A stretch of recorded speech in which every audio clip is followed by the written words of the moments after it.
بسم اللہ الرحمن الرحیم۔ السلام علیکم۔ حضرت ابو ہریرہ رضی اللہ تعالیٰ عنہ بیان کرتے ہیں، ایک آدمی نے عرض کیا، اللہ کے رسول صلی اللہ علیہ وسلم، فلاں عورت اپنی نماز، روزوں اور صدقات کی کثرت کے حوالے سے مشہور ہے، لیکن وہ اپنی زبان درازی سے اپنے پڑوسیوں کو تکلیف پہنچاتی ہے۔ آپ صلی اللہ علیہ وسلم نے فرمایا، وہ جہنمی ہے۔ اس نے عرض کیا، اللہ کے رسول صلی اللہ علیہ وسلم، فلاں عورت اپنی نمازوں، روزوں اور صدقات کی قلت کے حوالے سے مشہور ہے، اور وہ پنیر کے چند ٹکڑے صدقہ کرتی ہے، اور وہ اپنی زبان درازی کے ذریعے اپنے پڑوسیوں کو تکلیف نہیں پہنچاتی۔ آپ صلی اللہ علیہ وسلم نے فرمایا، وہ جنتی ہے۔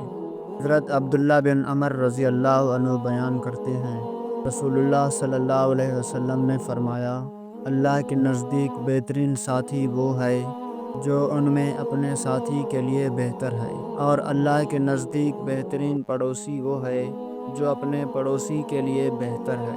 حضرت عبداللہ بن مسعود رضی اللہ عنہ بیان کرتے ہیں، ایک آدمی نے نبی صلی اللہ علیہ وسلم سے عرض کیا، اللہ کے رسول صلی اللہ علیہ وسلم، مجھے کیسے پتہ چلے کہ میں اچھا ہوں یا برا؟